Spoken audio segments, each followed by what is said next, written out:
Hello, Bumpy McSquigums here, and I am continuing with my Let's Play of the Banner Saga. That's right, this is episode 16. I believe it is the real 16 and not the fake 16. Sorry, it just sounds weird when I say 16 for some odd reason. So I figured I'd run with it a little bit. I do have a cough drop. Hopefully I don't cough or drop anything. I know, king of the lame jokes. It's what I do. Anyhow, we're going to continue right where we left off. If I actually remembered what that was, I'd be impressed with myself. If I recall, we're at a camp. We're all starving to death. Anna tried to kill us, and Oddleif, and tried to do bad things of some nature to my daughter, or Rook's daughter as it were, in the woods, while his people tried to take over. So yeah, bad juju Magumbo went down. We did manage to survive it. Ivor wasn't particularly thrilled when he showed up. But Ivind was the boss healer that he is, and, well, we survived it, so... We survived that, only to starve to death and die shortly thereafter. So, let's take a look at our heroes. And... we're relatively close to the end of the day. Not really. Whatever, we'll fight with them hard if we have to. We did last time. Might as well again, right? Onward! Fighting humans, we're fighting Dredge, all sorts of bad juju Magumbos happening, but we're moving on. I can't fathom the game's going to go a tremendously long amount of time further than we already have. I don't know, that was very poorly worded. I do apologize. Unar, the quirky old man with the leather headband, says that there's one thing I know better than women, and mead, it's, well, he smiles. Well, nothing, but I know when a group could use some help. Just nod and let old Unar make everything better. No questions now. We'd appreciate any help. That evening, Unar clears his throat and loudly recites a tale of travelers, ending with war and death behind them, seeking hope instead. They carried on with courage, using heart and head. A strange poem, but the caravan is happy for a change of pace. Unar bows and turns to assist the cooks. The evening's meal, which doesn't exist, mind you, is larger than ever, yet the supply wagons seem more full than before. You look to thank Unar, but he is gone. Yeah! We have food! It's a miracle! Unar was a magician. He was a sorcerer, and he used magic to feed us all. I gotta say, I'm pretty happy about that. I'll also be very happy when I no longer have any kind of coughing or clearing my throat. That must be done, but, Hey, look! There's a market! Ooh. And we might actually be able to buy some more supplies. The villagers here are completely oblivious to the destruction that is coming. All we've seen is some dark figures far off, they tell you. Aside from a few young families, they're reluctant to pick up their things and join you. We gained some clansmen! Woot! So if you hear any, like, smacking or other strange noises, it's due to the fact that, yes, I do have a cough drop in my mouth. I'm trying to keep it from distracting anyone and everyone. But it's cough drop or coughing ridiculously, so I assume that dropping my cough is better than keeping my cough. Ooh, that's kind of nice too. But that's neither here nor there. We're tired of starving to death, so we're not going to do that if we can. Confirm! Alright, oops, wrong button. Alright, we have 10 renown. We are going to go to the hero's tent.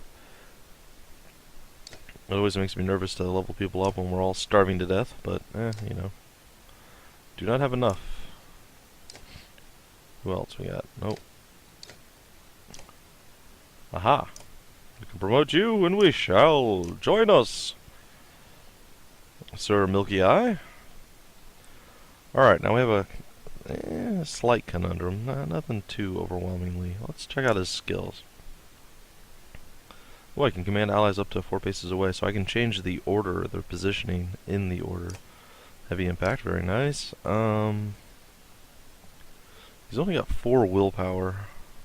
He has 4 armor break. Let's give him some more strength. I think that would be a wise course of action. I could be completely wrong. As you guys have seen, throughout my time playing, my courses of action have been, well, pretty much anything but wise. Hopefully Ekkel is still a boss. I'm doubting it, but hey, it's possible, right? It is possible that Ekkel is still a boss. and not going to be a horrible person that gets me murdered. So we'll see. We'll see if that actually plays out that way or some other way entirely. Now at this point, we have 3 kind of ranged people at the back end of play here. And I don't know that that's necessarily good. What does this do? And will return to level 3. I think I'm going to remove that from him. And I'm going to take him out of the mix. Now there is a reason for that. And here's pretty much the reason. But see, he doesn't use will as much. That's fine, we'll leave it. Ooh, what's this? 1 strength deflected. Oh, I'll give that to him instead. Seems like a much better item.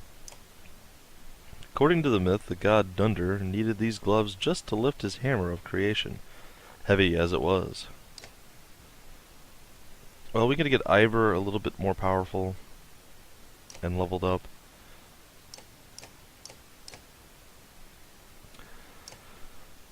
A lot of things we have many needs in this particular battle. I'm tempted to use Ekel, but I don't know. Yeah, I'll throw Oddleif in. Why not? Switch Nid and Oddleif. We'll get them up there eventually. It's fine. All right. So let us. Can we leave? Yes. Let us leave this place. Eventually, there we go.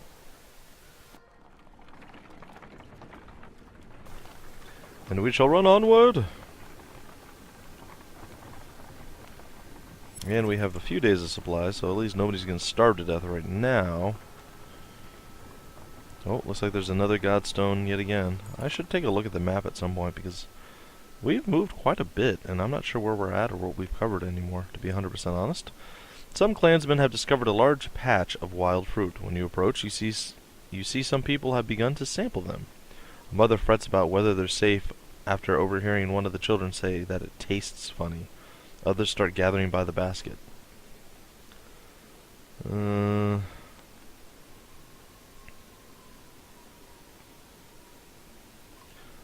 Well, lacking a poison taster, you hold out the fruit to a goat. The beast sniffs it before eating the entire fruit. Only the pit falls to the ground as the goat licks its mouth and leans towards your hand, wanting more.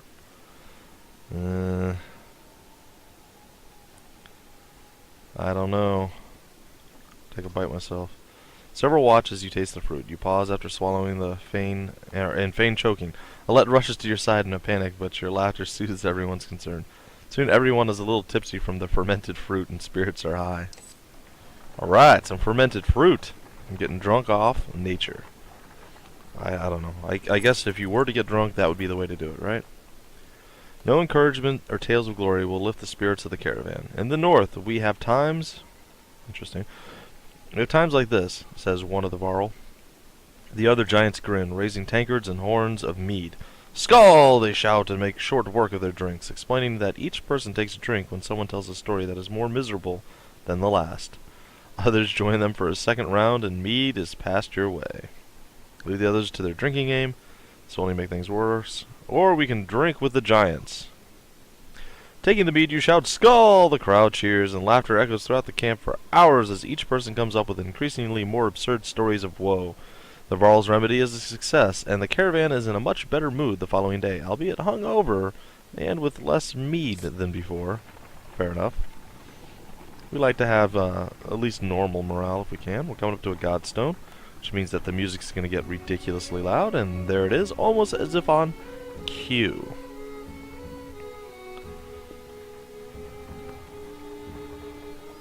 And this one's got a tree growing out of it, which is somewhat interesting right here. He looks like a mean guy. I don't know. Lots of little berries and stuff too. Probably not a good idea to eat berries from a godstone though. It seems kind of blasphemous. Blasphemous if you prefer. That's right, I just coined a word. What? The imposing godstone of Bjorfrolf, was it Bjorolf? Approaches. His severe visage, or visage, as some people might like to say, makes it feel like he's watching you. Even now, the caravan spreads out, happy to be free of the confining forest and in open fields. Hogan pulls you aside to show you some red berries growing on an ash tree that looks like it was chopped down long ago. These shouldn't be growing here, he says excitedly. I haven't seen these in a long time. He and Mogan busily go about collecting the berries. In fact, in honor of Jorulf, some of the caravan cracks kegs of mead and wine before anyone can stop them. To the only god that matters, they shout. Everyone drinks, and you're glad for the merriment that has swept over the caravan. We can join the merrymakers, we can join Hogan in collecting the berries, get everybody ready to travel again. We're going to join in collecting the berries. What exactly are these, you ask Hogan, when I would travel to Boersgard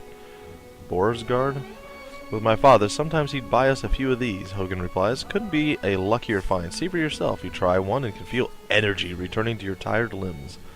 Not taking a few more would be a wasted opportunity, you figure. As the hour becomes late, the caravan is eventually ready to go, or to get back on the road. The day by Bjorwolf's stone is one of the few memories that hasn't been tarnished by the specter of bad fortune, you think to yourself. Ooh, we got, that. Something. Oh, but I didn't get to inspect the stone. That makes me sad. But that's okay. He's clearly the god of berries that make you more energetic. It is an important god to have, I guess, if you're into that sort of thing. The whole god's little g, mind you. Stop! A resolute voice calls from somewhere in front of you. The surrounding terrain comes alive with armed fighters, surrounding the caravan. No need for bloodshed. The leader says, leave a couple wagons and pretend you never even stopped here. Attack immediately. How about you leave what you've got instead? Inform them about the coming dredge. Do what they ask. We're going to inform them about the coming dredge. I'm guessing you have no idea that the dredge are on their way, you shout. If that's the case, friend, says the leader, we need those supplies more than ever. Without even a glance to his men, the attack begins. Bring it on already, yeah. I guess, I don't know. Why do we have to fight men? We should be fighting these, well, I don't know. The men generally seem to be easier to kill. So I suppose I won't get too hung up on the details in that regard. And, ooh, they have yellow cloaked women. This seems a little ridiculous. Like, this shouldn't be a problem at all. Ridiculous. Alright, my friend Ivor. You're gonna move there, you're gonna move there. My archer-like people. You are going to move up behind the giant-type people. And in theory, we're just going to crush their souls. Because, well, you know, they decided that they wanted to fight us, and I'm not okay with that. I don't respond well to bullies, I suppose. Probably the best way to say it. So, I seem to have to get a lot closer than I think I'd have to. Either way, no archers to whittle away at our team. This looks like it's probably going to be one of the easier combats. I could be completely wrong.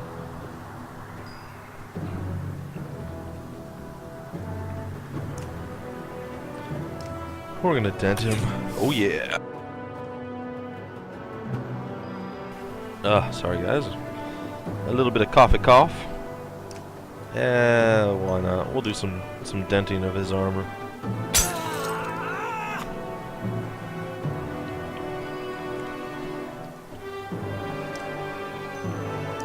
Broadleaf's gonna do some damage, and Nid is gonna get the killing blow, I dare say. I dare say? Oh, she's gotta move. Alright. Well, let us... Actually, does she have to move?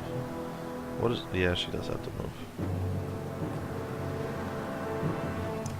And just like that, victory is hers, I guess. She gets an extra renown, and kill, and all sorts of good stuff. Alright, we're going to move over here. We're going to lay the damage down on this fellow right here. We're going to shield break him, though. I think that's going to be the wiser course of action. We'll let our archers do a little archery stuff. I think we're going to pull him out of combat, though. I don't think it's a wise idea to keep him where he's at. Alright, we'll do 8 damage to him, make sure he's weakened.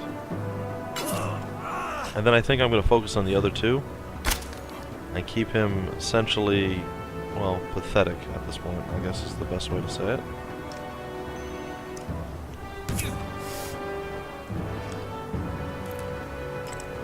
Oh, he's gonna do something, huh? Interesting. Oh, Let can't quite close the gap, huh? Alright, well, we'll move her over here in front of her father, and she is going to crack that armor in half.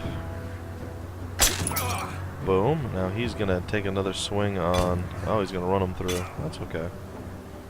It actually hit pretty hard. I don't think I'm really thrilled with how that actually played out. More armor breaking. Oh, he's gonna do the ninja kata move thing. Alright, we gotta get Ivor out of there.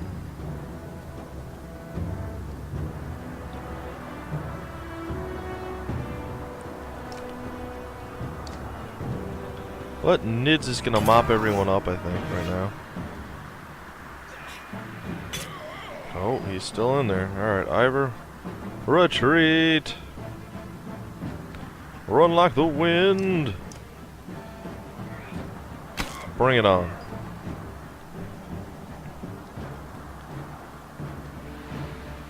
Really? Oh, he regained his armor really quickly. Yeah, we are out of power, but you know what? Doesn't matter to me. Because I'm Rook, man. I don't miss. Boom! And it is pillage time. Yeah, come on. Swing on me. I dare you. He did it. He accepted my dare, and, well, dare I say he, well, paid for it with his life. And there we have it. A victory! It's kind of sad. We didn't gain anything from that. I mean, shouldn't we have gotten... is more of a smattering of farmhouses than a proper town. Though judging by stray Dredge stalking through empty fields, it is barely even that anymore. Interesting. Shouldn't we have gotten supplies or something from defeating those guys? Rainovic comes... well, Rainovic, I'm not sure. I didn't actually hear how that guy pronounced it. And for anyone at Stoic Studios who may end up watching this, I'm very bad at pronouncing things or enunciating, especially words that are from different languages, names, and things like that. So when I say stuff like Eifen Tarfenhofen, don't be offended. It's just because I'm terrible. You guys are more amazing than I am in Viking lore. I cannot say I'm a Viking lorist, so yeah, these things are going to be difficult for me to say. So I make a little bit of light of them, but I actually think they did a phenomenal job at keeping with the time setting and the series, you know, the heart and soul of the series. So props to them, and don't mind my silliness. That's just what I do. Regardless, Rainovic comes and goes as long as a long series of farmhouses abandoned and crawling with Dredge. Farmers have probably already fled to Boersgard. You try to hurry past, but are eventually spotted. Dredge start ambling in your direction. What is that? Points out Oddleif. Up near one of the longhouses, in the distance a large person, clothes seemingly covered in blood, is cursing loudly and stumbling about. He staggers into a longhouse, laughing. The Dredge heading your direction turn back, roaring, and begin to pound on the longhouse door. They seem to be holding a grudge against this particular person. You doubt the door will hold long. Quickly! Leave quickly while your luck holds. Rush to help. We're rushing. We're helping. Against my better judgment, we should probably do something, you say. The others agree, even though this means putting them all at risk. As you quietly approach, the Dredge have managed to splinter to the door and break through. Hey! Shouts a Varl wearing all red, standing on the other side of the Dredge. Came all the way up here just for me? He seems unconcerned about the Dredge as he hoists an enormous sword. Oh, the scarlet feather. Oh, look at him. It's Sigbjorn. And he looks like a boss. I want to see what you got, man. Alright. So he's going to be a boss. We'll have our typical Rook, Ivor, Alette, Groomer, and Nid come into play here and see what we can do. I am excited about another giant joining me, another Varl. Oh boy, that doesn't look pleasant. Hey, he's a replacement for Gunnulf. Well, if you can say that. Alright, how are we going to do this?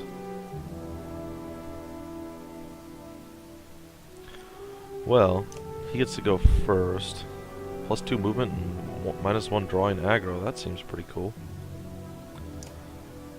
Alright. So I think what we're going to do is just form a long line of Varl. And we're going to do our very best to just ambush them. Again, I don't think this is a great idea. They have 4 slingers, 2 really big nasty guys. This guy's got 22 strength. That's outrageous. But he's got less armor. He's got 13. Well, I guess it's not really. He's the most heavily armored guy too. Okay, well he's a scary guy. Yeah, this is going to be a messy battle, but we'll see what we can do. I'm going to move in, and if he has the same special power that the other guys had, I'm going to utilize that. Boom! Yeah!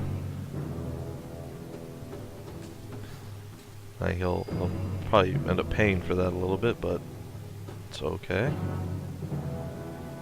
Alright, I think what I'm going to do is I'm going to move forward with this guy, the rook here, and I am just going to go absolutely insane and try to break that dude's armor immediately. And I did well, and it seemed to ricochet throughout everyone, so kind of like that. Oh, he took a little bit of damage there. Do I have enough to finish this guy off? Not quite, but I can really weaken him, so I'll do that.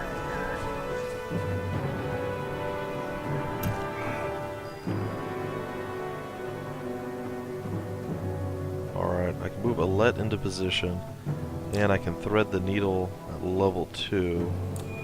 Let's see what we can get done here. Not a tremendous amount, but we did weaken that guy. And it doesn't look like he's going to be able to reach any of our people, so definitely feel that was the right move. Fortunately, he is out of position and he can't close with anyone. However, you know what, I will forge you ahead, Ivor. You're going to get to move again, my friend. Alright, what's next? A little bit of armor breaking, no big deal. I'll move forward. I will lay into this guy, weaken him ridiculously large amount as well. And that will bounce through. He's going to have to back up. There's nothing he can even do at this point. And Nid is going to do what Nid does. Take our 90% chance, and boom. Our promotion. She's our cleanup hitter. Alright. Let us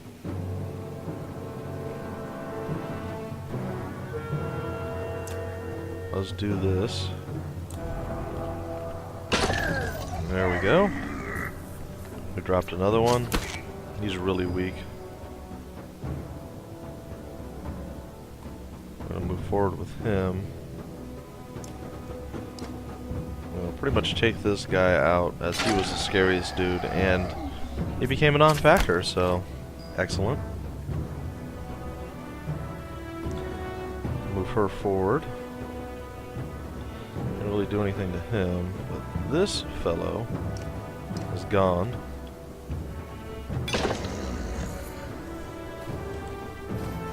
That puts Alette in a really good position. Alright, Krumer's able to get into range to actually do something. Fortunately, it's overkill for what he's going to do, but that's okay. He's still going to end up doing some damage. Looks like it's Ivor's turn. So if Ivor... Okay, Ivor does have some skills to pay the bills, so we'll let him do that. Break down some extra armor on the enemies. And can Nid get in range? Looks like she can. But it doesn't look like she's going to be able to really capitalize on things. She can't quite reach there. Alright, well, we'll do this. Some guaranteed one-off.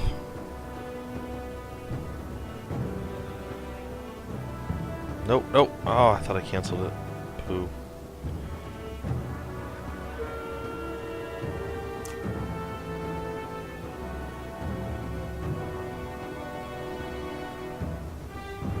don't think I'll kill Ivor, so I'm gonna still risk it.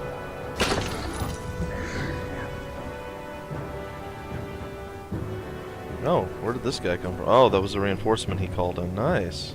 Nice to see.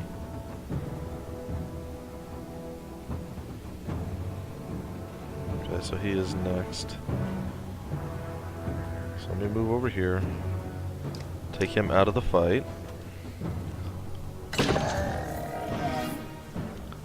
Now he's gonna move. Probably throw something. Oh, got deflected.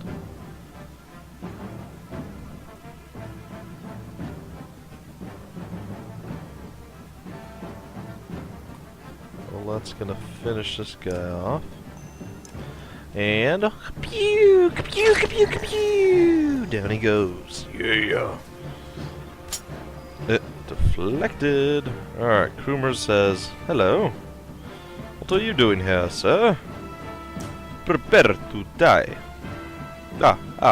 It's the Count. I don't know. Don't ask me. I have no answers. Ivor's just like, whatever, dude. Whatever.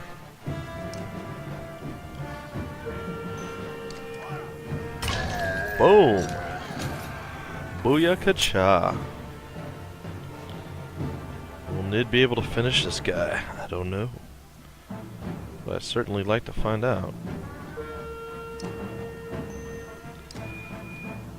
And boom, it looks like she can, and that was, well, about as close to a flawless victory as I could get. I guess learning to use your Warhawk really well. It seems to have some good effects, we'll say. Welcome to my mead house, Sigbjorn's House of Mead. Wasn't expecting a Varl this far south, or this drunk. I can see that. There are other people huddled in the corners of the mead hall, looking on with uneasiness. Who are all these? Who are you people? No, they're friends. They made this place. It's not really mine. You lured Dredge back to a room full of unarmed people? What is wrong with you? Come on, I saved everyone in here. They shared some fine drink. The best drink. Wait, I was saving your bleep! Remember that part? If you knew you'd come up here and... Sorry. If you knew you'd come up here and you could have told me. I don't get it. What do we do with this guy? We're not getting involved. Anyone here is welcome to join us. How much meat is left? The townspeople show you a huge stack of barrels filled with quality meat and help you haul them back to the caravan. I'll miss this place. Good memories. Join us! Join us, giant man with a red shirt! With some help, you gather up the casks of mead and head back to the caravan. Sigbjorn and the other survivors in tow. The caravan gives the boisterous Varl a large berth as you set out for Boersgard. Alright, so at the next stopping point, we are going to break off episode 16. Been a pretty fun episode. We got to fight some Varls, some people. The story is advancing as it always does.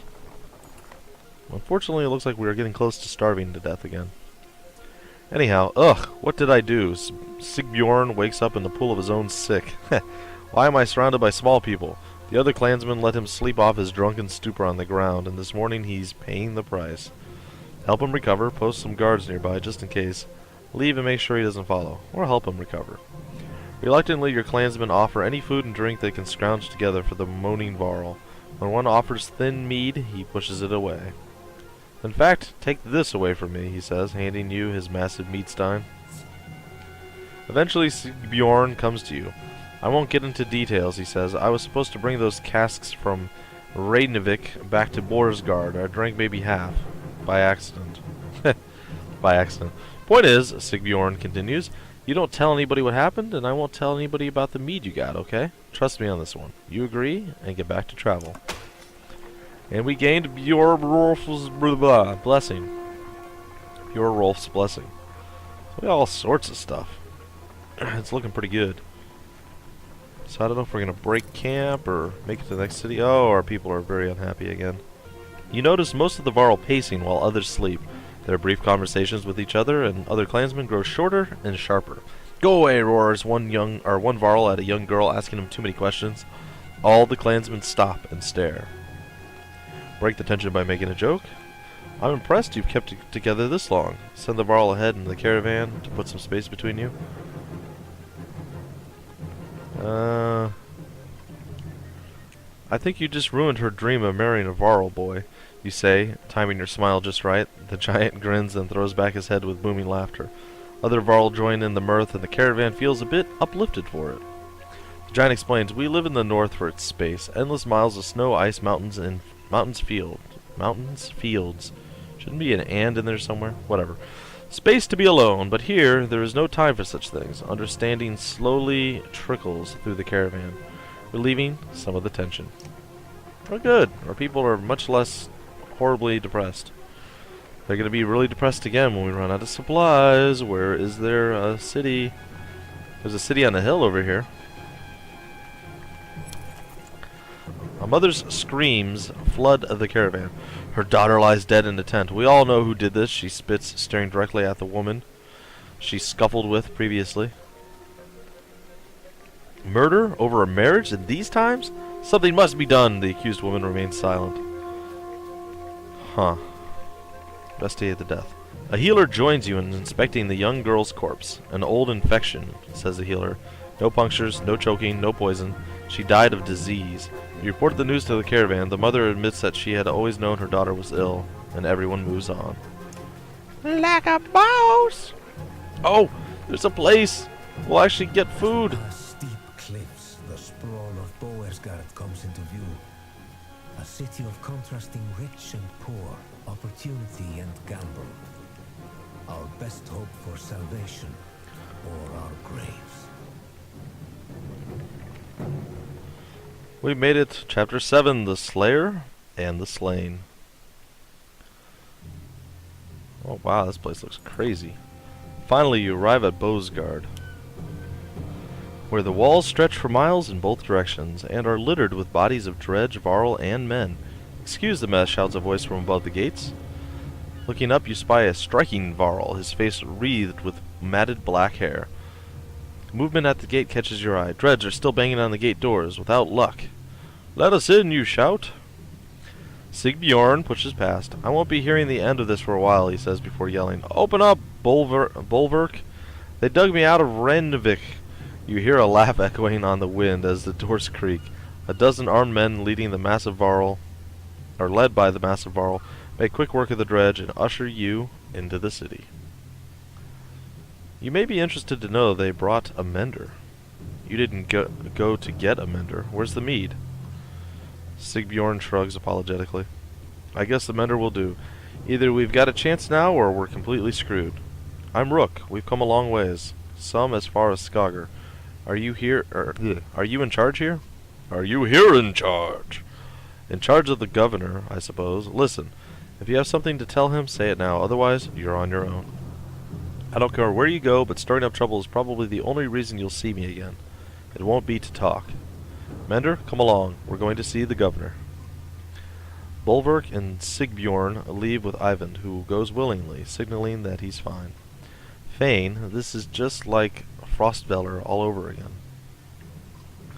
This is nothing like Frostvellir. The one in bearskin is probably leading the ravens. Ravens? Is that good or bad? It depends on who they're working for. Hopefully it really is the governor, not someone trying to strong-arm their way into his seat. I guess we wait for Eyvind to tell us, if he comes back. I'm not worried about Eyvind. I'm worried about the army of refugees we brought, who don't belong here. You're probably right. Nobody ever uttered a nice thing about Boersgard. So what now? We ought to go to the docks and see what our options are, in case we need to leave quickly. Did you notice the city guard when we came in? What guards? I have a feeling the ravens are all they've got left. Something serious went down. And when Bellower gets here, he's going to walk right through this place without even breaking his stride. Let's keep that to ourselves for now. So, the docks.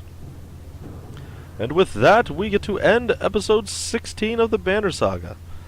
Our desperate plight and flight and something else that rhymes with those two words is looking more desperate by the moment. We have traveled very far and, well, we've had many losses and some good things and many, many, many, many horrible things. Lack of food, I mean, all sorts of bad stuff has happened to us. But, again, this ends episode 16. I will check you guys in the next episode. It'll be episode 17 for all those counting at home. And until then, guys, if you enjoyed, feel free to like, comment, subscribe, share, do all that wonderful fun stuff for me. And I will see you guys in the very next episode. Until then, my name's Bumpy McSquigums, and I will see you later.